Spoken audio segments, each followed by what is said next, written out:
Hujan turun deras sore itu ketika Dr. Awan Mahesa menutup pintu klinik kecilnya yang berada di pinggiran kota Temanggung. Klinik itu sederhana, berdinding kayu jati tua, tapi bersih dan nyaman. Di balik kesederhanaannya, tempat itu menyimpan sesuatu yang tak diketahui banyak orang. Sebuah perpaduan antara ilmu kedokteran modern dan kemampuan spiritual yang diwariskan dari kakeknya, seorang dukun putih terkenal. Saat hendak menurunkan tirai jendela, sebuah ketukan terdengar di pintu depan. 3 kali. Pelan. Ragu-ragu. Awan mengerutkan kening. Jam sudah menunjukkan pukul 17.45. Sudah lewat jam praktik. Silakan masuk, serunya. Pintu berderit pelan. Seorang perempuan muda masuk dengan langkah gontai. Pakaiannya basah kuyup, rambutnya menempel di wajah. Tatapannya kosong. Di tangan kirinya, ia menggenggam kain kafan kumal. "Selamat sore, Bu. Ada yang bisa saya bantu?" tanya Awan lembut. Perempuan itu tidak menjawab. Ia hanya duduk, lalu membuka kain kafan itu perlahan. Di dalamnya, terbungkus sebuah benda. Segumpal tanah kuburan yang masih lembab, sepotong kuku jari manusia, dan foto dirinya sendiri dengan mata dicoret hitam. Bau amis dan anyir langsung memenuhi ruangan. Awan menelan ludah. "Santet," bisiknya. Perempuan itu akhirnya bersuara, pelan seperti angin malam yang lewat, "Tolong selamatkan saya sebelum malam Jumat." Awan segera mengambil sarung, mengenakannya di atas jas putihnya. Ia menutup tirai jendela dan mematikan sebagian lampu. Cahaya lampu minyak di sudut ruangan menyala, memantulkan bayangan bergerak di dinding. "Siapa namamu?"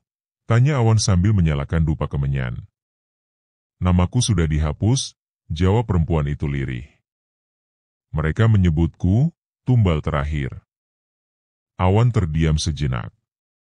Ia menengok ke arah pojok ruangan, tempat sebuah cermin tua tergantung. Di cermin itu, terlihat bayangan lain, bukan pantulan mereka, tapi sosok hitam besar bertanduk dengan mata merah membara. "Pesugihan?" gumam Awan. Perempuan itu mengangguk.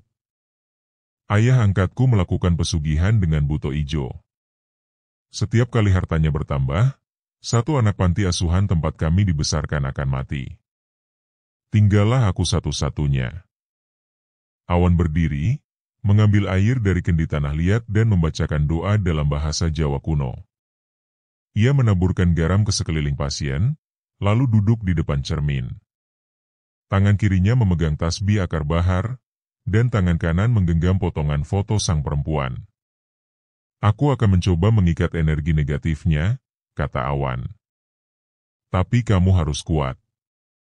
Jangan biarkan rasa takutmu menguasai." Tiba-tiba, lampu minyak berkedip. Asap dupa berubah warna menjadi hitam. Perempuan itu menggigil hebat, dan dari mulutnya keluar suara berat yang bukan miliknya. "Kau mengganggu perjanjian kami, manusia setengah dukun. Pergilah, atau nyawamu kami ambil lebih dulu." Mata Awan menyala biru. Ia menatap cermin dan menjawab tenang, "Jika perjanjian kalian berdasarkan tumbal tak berdosa, maka kalian tidak berhak atasnya." Dengan cepat, ia menempelkan foto ke cermin dan membakar tanah kuburan dengan api dupa. Asap mengepul, ruangan bergetar, dan jeritan gaib memekakan telinga. Perempuan itu pingsan. Sosok hitam dalam cermin menghilang. Beberapa detik kemudian, semua kembali tenang. Hujan pun reda seketika. Awan menyandarkan punggung ke kursi, keringat membasahi dahinya. "Tumbal terakhir," gumamnya, memandang perempuan itu yang kini tertidur damai. Keesokan paginya, perempuan itu telah pergi. Tak ada yang tahu kapan dia keluar. Tak ada nama, tak ada jejak. Tapi di meja Awan, tersisa sepucuk surat ditulis tangan. "Aku tidak bisa kembali ke dunia biasa. Tapi terima kasih, dokter mata batin. Aku bebas, dan mereka tidak bisa menyakitiku lagi. Di bawah surat itu, tergambar simbol pesugihan buto ijo, dan sebuah titik merah yang mengering seperti darah. Awan menghela napas. Ia tahu, ini baru permulaan. 3 hari setelah kejadian dengan perempuan tanpa nama itu, klinik Awan kembali sepi. Namun malam-malamnya tidak lagi tenang. Suara-suara gaib mulai terdengar di dalam rumahnya. Kadang suara tangis anak kecil, kadang suara geraman dalam bahasa yang tidak dimengerti. Tapi Awan tak gentar. Ia sudah terbiasa hidup berdampingan dengan dunia tak kasat mata. Malam itu, saat baru saja hendak tidur, Awan mendapat pesan singkat dari nomor tak dikenal. Anak saya sakit. Tidak bisa disembuhkan dokter manapun. Tolong bantu. Saya di Desa Paruk. Desa Paruk. Nama itu menancap dalam ingatannya. Dulu, desa itu dikenal sebagai tempat banyak orang mendadak kaya mendirikan villa dan usaha kilang kayu. Tapi beberapa tahun terakhir, berita-berita aneh datang dari sana. Anak-anak sering hilang, warga yang tiba-tiba gila, dan rumah-rumah megah yang kosong tanpa penghuni. Awan hanya membalas, saya datang besok pagi. Pagi-pagi benar, Awan mengendarai mobil menuju Desa Paruk. Jalanan ke desa itu terjal, penuh tikungan dan diapit hutan pinus yang mencekam. Sesampainya di sana, udara terasa berat. Tak ada suara burung, tak ada anak kecil bermain. Rumah-rumah besar tampak sunyi, banyak yang ditutupi kain putih dan tertutup rapat. Di depan rumah bercat abu, seorang pria separuh baya sudah menunggu.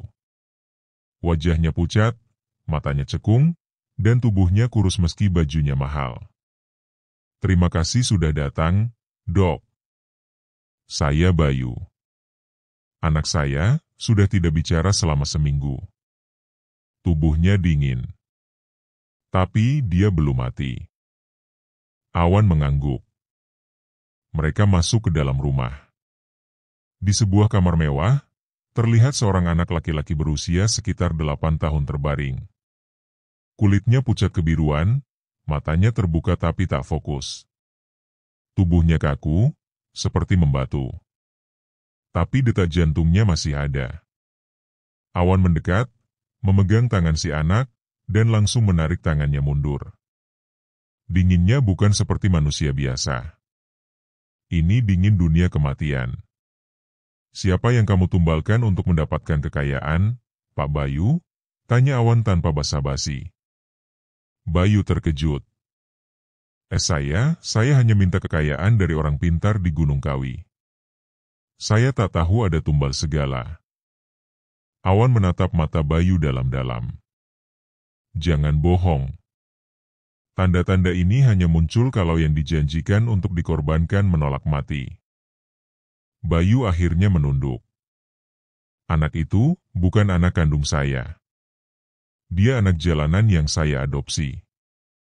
Waktu dukun itu bilang, tumbalnya harus anak yang tidak dicari siapapun, saya pilih dia. Tapi dia tidak mati. Ya, saya juga bingung. Sudah saya biarkan tidak makan, tidak minum, tapi dia tetap hidup. Dok, tolong ambil saja nyawanya kalau perlu. Saya tidak tahan begini terus. Semalam dia sempat bicara, katanya, aku sudah lihat surga, tapi Tuhan suruh aku kembali untuk menuntut. Awan menatap anak itu dalam. Ia mengambil sebotol air doa dari tasnya dan memercikannya ke dahi si anak. Seketika, tubuh anak itu bergetar hebat. Mulutnya terbuka, dan suara tua mengalun keluar. Bayu, kau berjanji. Tapi anak ini milik langit. Ia dijaga. Dan kini, kau yang akan menggantikannya. Tiba-tiba, Bayu muntah darah. Tubuhnya menggeliat. Awan bergerak cepat. Ia menancapkan jarum akupunktur dari emas di titik tengah ubun-ubun anak itu. Suara gaib mendesis. Bayangan hitam muncul di sudut ruangan, lalu lenyap saat awan menyiramkan air doa. Anak itu pingsan. Tapi wajahnya tampak damai. Awan menoleh pada Bayu yang kini terduduk lemas di lantai, tubuhnya gemetar. Kau tidak bisa menukar nyawa semudah itu. Dunia gaib menuntut keadilan dengan caranya sendiri. Bayu menangis. Tolong, dok, saya serahkan semuanya. Ambil harta saya tak mau lagi disiksa malam-malam oleh arwah-arwah itu. Awan berdiri, lalu memutar tasbih akar baharnya. Pesugihan hanya bisa dihentikan kalau pusat perjanjiannya dimusnahkan. Bawa aku ke tempatmu melakukan perjanjian. Mereka menuju sebuah gua tersembunyi di balik bukit dekat desa. Di dalamnya, ada sesajen busuk, tengkorak kambing, dan patung buto besar yang dicat hitam pekat. Awan menyebar garam dan kapur sirih di sekeliling goa. Ia membaca doa panjang sambil menyalakan dupa khusus. Ketika doa mencapai puncaknya, patung buto itu retak. Tiba-tiba tanah bergetar, dan dari bawahnya muncul uap panas menyengat. Sebuah suara menggelegar keluar. Kau pikir bisa menghapus perjanjian dengan garam dan doa? Ini dunia kami. Awan menancapkan pisau kayu ke tengah tanah, dan mengucapkan mantra terakhir. Ledakan cahaya memenuhi goa. Suara jeritan menyusul. Patung buto hancur berkeping-keping. Sunyi. Awan jatuh terduduk, kelelahan. Bayu tak sadarkan diri. Pagi harinya, Awan kembali ke kliniknya. Di meja, sudah ada sebuah kotak kayu kecil. Isinya, koin emas tua, satu buku catatan, dan selembar foto anak yang diselamatkannya, tersenyum di depan sekolah. Catatan itu hanya tertulis satu kalimat. Terima kasih telah membebaskanku dari kematian yang bukan milikku. Awan menatap langit. Ia tahu, peperangannya belum selesai. Masih banyak perjanjian gelap di luar sana. Dan tugasnya baru saja dimulai. Hujan turun deras sore itu. Angin membawa aroma tanah basah dan getar-getar yang hanya bisa dirasakan oleh mereka yang punya mata lain. Awan baru saja selesai mensterilkan sebuah benda kiriman, keris kecil berkarat yang katanya membuat pemiliknya selalu mimisan setiap malam sejak menemukannya di kebun. Saat ia bersiap menutup klinik, seorang pemuda menerobos masuk dengan jaket basah kuyup. Dok, tolong saya. Istri saya kesurupan. Sudah 2 hari dia tidak makan. Dia ngomong pakai suara orang tua dan tangannya berubah seperti cakar, kata pria itu sambil terengah-engah. Awan menatap matanya. Jujur. Tak ada kebohongan. Ia mengangguk, meraih tas kulit hitam yang sudah seperti bagian tubuhnya. Di mana rumahmu? Di dekat Pasar Waringin, Dok. Dekat warung, Bu Rini. Awan mengangkat alis. Ia tahu warung itu. Makanan di sana enak, tapi auranya aneh. Dulu, saat masih koas, ia sempat lewat dan melihat bayangan wanita berkepala 2 duduk di pojokan dapurnya. Rumah pria itu kecil, bersambung dengan bangunan warung sederhana. Di dapur, aroma daun jeruk dan minyak goreng masih menggantung, tapi ada sesuatu yang lebih kuat, bau daging busuk yang tidak bisa dijelaskan dengan logika manusia. Awan masuk ke kamar tengah. Seorang wanita muda terbaring di atas kasur lusuh. Matanya terbuka, tapi seluruh bola matanya hitam. Tubuhnya kurus kering. Urat-urat di lehernya menonjol. Begitu Awan masuk, wanita itu langsung berteriak dengan suara serak. Kau dokter laknat. Kau yang mengganggu bisnis kami. Hentikan atau kau akan dihancurkan. Awan tidak kaget. Ia menarik napas dalam, menyusun mantranya dalam hati. Lalu ia mengambil 2 lembar daun bidara dari tas, menempelkannya di pelipis si wanita, dan mulai membaca doa penakluk. Wanita itu menggeliat. Tiba-tiba, Dari mulutnya keluar darah hitam dan belatung. Awan tetap tenang, bahkan ketika suara tawa perempuan tua menggema di seluruh rumah. Di luar kamar, suami wanita itu ketakutan. Dokter, itu suara siapa?" "Suara pemilik warung. Tapi bukan yang manusia." Awan mengayunkan tasbihnya. Sebuah cahaya putih tipis keluar dari dahi si wanita, seolah ada sesuatu yang tercerabut. Wanita itu langsung pingsan. Tapi dari dapur, terdengar suara pecahan piring dan tawa histeris. Awan keluar. Di dapur, terlihat seorang wanita tua berdiri di dekat tungku. Matanya kosong, bibirnya bergerak sendiri. Tapi bayangan di belakang tubuhnya bukan satu, melainkan dua. Satu lagi, lebih besar, seperti raksasa perempuan yang menggenggam kepala anak kecil. "Namamu siapa?" tanya Awan dingin. "Burini," jawab suara yang bukan suara wanita tua itu. "Dan ini warungku. Kau tak berhak mencampuri."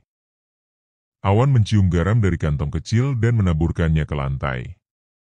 Tubuh wanita tua itu gemetar. "Kau memberi santet dalam makanan, lalu menjadikan pelangganmu tumbal agar daganganmu laris. Itu keji." Bayangan raksasa di belakang Burini menggeram. Awan tahu ia harus cepat. Ia membuka botol kecil berisi air zafaron, lalu menyiramnya ke arah bayangan itu. Teriakan keras membelah udara. Kompor meledak kecil, api menyambar langsir. Tapi Awan tetap berdiri tegak. Ia menancapkan paku berisi doa ke ambang pintu warung. Seolah ada gempa kecil, dan tubuh Burini jatuh ke lantai. Ia pingsan, dan ketika sadarkan diri nanti, ia tidak akan ingat apapun. Karena yang memakai tubuhnya bukan dia, melainkan entitas yang sudah lama bersarang di warung itu. Malamnya, Awan duduk di beranda klinik sambil menulis laporan harian. Di buku lusuh itu, ia mencatat. Entitas, genderuwo betina pemakan janin. Modus, menumpang pada tubuh wanita tua pemilik warung. Santet ditransmisikan lewat sambal. Korban biasanya perempuan subur. Tumbal diambil tiap malam Jumat. Telah dimusnahkan. Lokasi disterilkan. Tak lama kemudian, ponselnya berbunyi. Nomor tak dikenal lagi. Suara di ujung sana terdengar panik. "Dok, saya teman satu kos orang yang istrinya tadi Anda sembuhkan. Saya punya masalah juga. Tapi, masalah saya bukan tentang saya. Ini tentang kampus saya. Sudah 5 orang mati mendadak di toilet belakang. Semuanya mimisan dulu, lalu pingsan, lalu mati. Kami pikir awalnya karena gas, tapi, yang terakhir sempat teriak. Dia datang, dia haus darah." Awan terdiam. Dunia gelap seolah terus menariknya semakin dalam. "Di mana kampusmu?" "Institut Teknologi Adiwidya. Bangunan barat dulunya bekas rumah sakit Belanda." Awan mengangguk. "Baik. Saya datang besok pagi. Jangan bilang siapa-siapa. Jangan izinkan siapapun ke toilet itu malam ini. Kalau bisa, kunci dari luar." "Baik, Dok. Terima kasih. Tuhan memberkati Anda." Tapi Awan tahu, kadang Tuhan pun hanya memberi tanda, tidak campur tangan langsung. Sisanya adalah urusan manusia melawan dunia yang tersembunyi. Dan sebagai seorang dokter, ia bukan hanya menyembuhkan tubuh, tapi juga menyelamatkan jiwa dari sesuatu yang jauh lebih gelap daripada penyakit. Pagi di kampus Institut Teknologi Adiwidya terasa lebih dingin dari biasanya. Langit kelabu, dan kabut menggantung rendah seolah ada sesuatu yang enggan pergi. Bangunan barat berdiri muram, dindingnya dipenuhi tambalan semen dan cat yang mengelupas. Awan berdiri di depan gerbang kecil yang menghubungkan kampus dengan bangunan tua itu, konon dulunya bekas rumah sakit Belanda. Seorang mahasiswa bernama Dika, kurus dengan wajah pucat dan kantung mata yang dalam, menunggu dengan gelisah. "Dok, sejak semalam kami jaga di sini. Tapi tepat jam 2 pagi, kami dengar suara orang mengetuk dari dalam toilet. Padahal semua pintu sudah kami segel," katanya sambil menyerahkan kunci kecil berkarat. Awan meraih kunci, lalu menatap bangunan tua itu. Ada yang terjebak. Bukan manusia, tapi arwah. Toilet bangunan barat ada di ujung lorong gelap yang lembab dan berlumut. Begitu Awan membuka pintu, hawa dingin menyergap seperti menggigit tulang. Bau anyir darah dan kapur barus bercampur menjadi aroma yang mengerikan. Dinding toilet dipenuhi coretan, rata-rata bukan dari spidol, melainkan seperti dicakar. Ada simbol-simbol kuno yang Awan kenali, huruf pegon terbalik dan segel pemanggil jiwa penasaran. Awan duduk di salah satu bilik, mengeluarkan bel kecil dari tasnya dan memukulnya perlahan. Dentingnya menggema, menembus dimensi yang tak kasat mata. Tak lama kemudian, sebuah bayangan muncul di cermin. Sosok wanita muda berseragam perawat Belanda, wajahnya rusak sebelah. Darah mengalir dari mulutnya. "Tolong kami, mereka belum tenang," bisiknya. Awan mengenali pola ini. Rumah sakit itu pernah menjadi tempat eksperimen di masa penjajahan. Banyak pasien jiwa dibunuh, janin dibedah hidup-hidup, dan arwah mereka tak pernah dimakamkan secara layak. Tapi sesuatu yang lebih jahat telah muncul belakangan, entitas pemangsa jiwa lemah yang mencari tumbal berkala. Awan berdiri, membuka sebuah buku kecil bersampul kulit hitam. Ia membaca mantra pemutus ikatan roh, lalu meletakkan lilin merah di 5 titik dalam toilet. Seketika, cermin pecah dengan sendirinya. Suara tangisan dan jeritan memekakkan telinga. Awan berdiri tegak, memejamkan mata. "Kalian yang terbunuh, aku bebaskan. Jangan tinggal di sini lagi. Jangan terus menderita." Satu persatu, roh-roh yang terjebak muncul, ada yang tanpa kepala, ada yang bersimbah darah. Mereka menangis, berlutut, lalu menghilang dalam cahaya putih. Tapi tiba-tiba, lantai bergetar. Lampu padam. Dari lubang pembuangan air, asap hitam merayap keluar. Lalu terdengar suara mengeram dalam bahasa yang tidak manusiawi. Awan menoleh. Sosok tinggi besar, tanpa wajah, dengan tubuh terbungkus perban berdarah naik dari lantai. Di tangannya ada lempengan besi bertuliskan angka, tanda bekas tahanan eksperimen. "Kau membebaskan makananku," desi suara itu. Awan tahu, ini bukan roh. Ini entitas gelap ciptaan trauma dan kekejaman manusia. Egregor, makhluk astral hasil dari akumulasi rasa sakit. Ia merogoh tasnya, mengeluarkan cermin logam bundar. Dengan cepat, ia mengarahkan cermin itu ke makhluk tersebut. "Dengan nama yang esa, kembali kau ke dimensi asalmu. Bukan hakmu menahan yang telah mati." Cahaya dari cermin menyilaukan. Makhluk itu meraung, mencoba menutupi wajahnya, tapi asap dari tubuhnya mulai menghilang, terangkat seperti debu. Satu jeritan panjang, lalu hening. Di luar, Dika dan beberapa mahasiswa mendekat. Awan berjalan keluar dengan wajah tenang. Sudah aman. Tapi jangan pakai lagi toilet itu. Kalau bisa, minta kampus renovasi total. Gantilah fungsinya. Jangan biarkan kenangan buruk hidup terus. Dika mengangguk sambil menangis pelan. "Terima kasih, Dok. Kami kira semua ini hanya cerita hantu biasa." Awan menepuk bahunya. Seringkali, yang tak terlihat lebih berbahaya daripada yang terlihat. Saat Awan kembali ke klinik malam harinya, seseorang sudah menunggunya di depan pagar. Seorang wanita berkerudung, sekitar 50-an, dengan mata merah dan langkah gemetar. "Dokter Awan," sapanya lirih. "Ya. Ada yang bisa saya bantu?" Wanita itu membuka tas tangannya dan mengeluarkan foto. Di dalamnya ada 2 anak, laki-laki dan perempuan, tertawa sambil memeluk boneka. Itu cucu saya. Sudah 2 bulan hilang. Polisi bilang mereka diculik, tapi saya tahu, ini bukan penculikan biasa. Saya tahu anak saya menempuh jalan pesugihan. Awan menatap foto itu dalam-dalam. Ada sesuatu di bola mata anak laki-laki itu.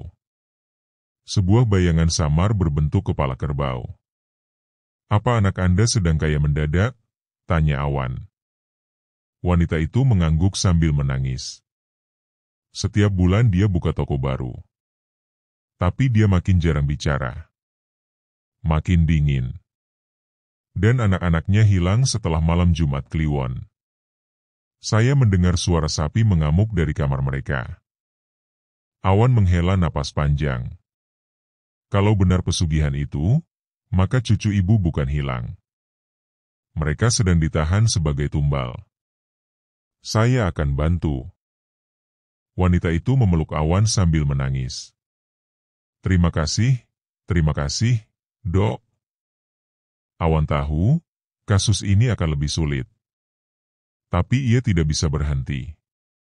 Karena jika ia berhenti, lebih banyak anak akan dikorbankan. Lebih banyak jiwa akan ditarik masuk ke dalam dunia yang tak pernah diberi kesempatan untuk hidup. Dan ia, Dr. Awan, adalah satu-satunya garis pertahanan terakhir antara dunia manusia dan kegelapan yang lapar. Langit malam menghitam tanpa bulan. Hujan baru saja reda, menyisakan jalanan yang basah dan genangan air bercampur daun busuk. Awan memarkir mobil tuanya di depan rumah mewah 3 lantai milik Ardi Pranowo, putra dari Ibu Narti, wanita yang datang malam itu membawa foto cucunya yang hilang. Rumah itu tidak terlihat seperti tempat orang melakukan pesugihan. Bersih, terang, modern. Tapi Awan tahu, kejahatan paling gelap sering bersembunyi di balik kemewahan yang rapih. Dia mengetuk pintu pagar. Seorang pria berperawakan kurus namun rapi keluar. Ardi. Dokter Awan? Tanyanya, sedikit curiga. Saya ingin bicara. Soal anak Anda. Ardi tak langsung menjawab. Matanya kosong. Senyumnya tipis dan kaku, seolah bukan senyum manusia biasa. Ia membuka pagar perlahan, mempersilakan Awan masuk. Di dalam rumah, ruangan terlalu dingin, seolah AC-nya disetel sedingin kamar jenazah. Bau kemenyan samar tercium dari arah ruang belakang. Anak-anak saya sedang dalam perlindungan. Tak perlu khawatir, kata Ardi, duduk sambil menuangkan teh. Saya tahu ibu saya pasti mencarikan bantuan. Dia selalu lemah pada suara-suara arwah. Awan menatapnya tajam. Kau tahu mereka menderita. Kau tahu apa yang kau lakukan. Mengorbankan darah sendiri demi kekayaan. Ardi tersenyum sinis. Kau pasti paham, dokter. Hidup ini berat. Uang memberi keajaiban yang tak diberikan Tuhan. Lihatlah, dulu saya pengangguran, sekarang saya punya 5 toko, 2 gudang, dan tanah yang bahkan belum sempat saya injak. Awan berdiri. Di mana anak-anakmu? Ardi menunjuk ke ruang bawah tanah. Mereka masih hidup. Tapi tak lama lagi. Malam ini malam penyerahan terakhir. Setelah ini, saya akan bebas dari tumbal. Pesugihan saya akan sempurna. Dan kau, sayangnya, tak bisa menghentikannya. Awan menekan liontin logam di lehernya, membuka segel kecil dan menggumamkan doa. Tiba-tiba, lampu ruangan padam. Angin berdesir kencang dari bawah tanah. Lalu, suara geraman, seperti sapi tapi dengan suara manusia menangis. Sudah terlambat, dokter, desis Ardi. Penjagaku datang. Dari tangga bawah tanah muncul sosok besar setinggi langit-langit, berbentuk manusia bertubuh kerbau. Matanya merah menyala, tubuhnya dilapisi kulit binatang, dan kepalanya, kepala sapi yang membusuk dengan darah segar menetes dari moncongnya. Tumbal kami sudah lengkap, siapa kau berani mengganggu ritual? Awan berdiri tenang, menggenggam sepotong keris kecil berbalut emas dan tulang. Namaku Awan. Aku pembawa cahaya. Kau makhluk dari kegelapan. Dia membacakan mantra pengusiran ajian Brahmawirya, doa yang hanya bisa digunakan mereka yang hatinya bersih dari niat serakah. Makhluk pesugihan itu meraung. Ardi terlempar ke dinding. Tangga bawah tanah terbuka lebar dan suara tangisan anak kecil menggema. Awan melangkah maju, menusukkan keris ke lantai di hadapan makhluk itu. Dengan cahaya langit dan bumi, aku kembalikan kau ke kehampaan. Tak ada lagi darah anak yang kau teguk malam ini. Tubuh makhluk itu mulai berasap. Ia mengaum sekeras-kerasnya lalu terbakar dari dalam. Ardi menjerit sambil berusaha menarik liontin pesugihan dari lehernya. Terlambat. Liontin itu meleleh, membakar kulitnya hingga hitam. Tangisan anak-anak semakin jelas. Awan berlari menuruni tangga. Di dalam ruang bawah tanah yang lembab dan gelap, dua anak itu terikat di tengah simbol lingkaran darah dengan boneka sapi di tiap sudut. Awan menghancurkan simbol, membebaskan keduanya. Om Awan, lirih si bocah laki-laki. Awan memeluk mereka erat. Tenang, kalian selamat. Sudah tidak apa-apa. 3 hari kemudian. Rumah Ardi terbakar total. Polisi menyatakan kebakaran karena korsleting, tapi beberapa warga bersumpah melihat api keluar dari dalam tanah. Ardi ditemukan tewas tergantung di langit-langit basement, dengan mata terbuka dan lidah menjulur seperti dicekik. Ibu Narti kini merawat kedua cucunya di rumah kecil warisan orang tuanya. Kehidupan mereka jauh lebih sederhana. Tapi kali ini, tanpa darah, tanpa tumbal. Awan duduk di teras kliniknya, menuliskan laporan kasus ke dalam jurnal pribadinya. Di sekelilingnya ada foto-foto, anak-anak yang pernah ia selamatkan, orang tua yang menangis haru, dan beberapa yang gagal ia tolong. Ia menatap ke langit. Senja turun perlahan. Di dunia yang tak terlihat, perang antara cahaya dan kegelapan tak pernah selesai. Ada dukun yang menyesatkan, ada makhluk yang lapar akan darah, dan ada manusia yang terlalu serakah untuk takut. Tapi akan selalu ada yang menjaga batas. Seorang dokter, dengan ilmu mata batin. Penyembuh bukan hanya bagi tubuh, tapi bagi jiwa yang nyaris terjerat kegelapan. Namanya, Dokter Awan. Dan perang ini belum selesai.